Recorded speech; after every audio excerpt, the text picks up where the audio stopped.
Hello and welcome to the Django GraphQL Query Fundamentals course. My name is Xander. This tutorial is part of a whole course playlist available for free on YouTube.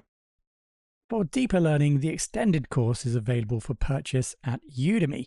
Now you'll find all the resources and links in the video description. And don't forget to subscribe to the channel for weekly promotions, discounts, and Udemy course giveaways. Welcome to Module 2, Preparing for Development. Now in this module, we're focused on getting your development environment ready to build a Django application with a PostgreSQL database.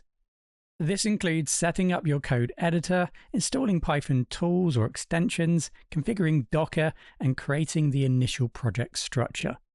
Now each tutorial in this module will cover a specific setup task. We'll start with an overview of this module contents, this tutorial, and then once we've finished here, we'll then walk you through how to set up Visual Studio Code for both Windows and Mac OS. This module is very much geared towards new developers. So in addition to installing Visual Studio Code, I will take you through a step-by-step how to get started and work with some of the different features that Visual Studio Code provides.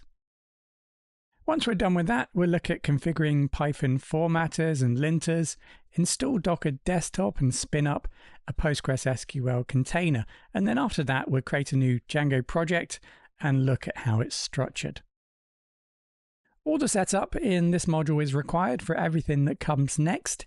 If you do have your own preference for example, a code editor, then by all means, utilize what you feel comfortable with. But ultimately, if you are new to this process, I do recommend just following along step by step using the tools that we do in this course. The goal of this module is to make sure the tools we're using are installed and working, and that you're starting from a consistent project base. Right, so once you've completed this module, your environment will be set up and your Django project will be ready to start development.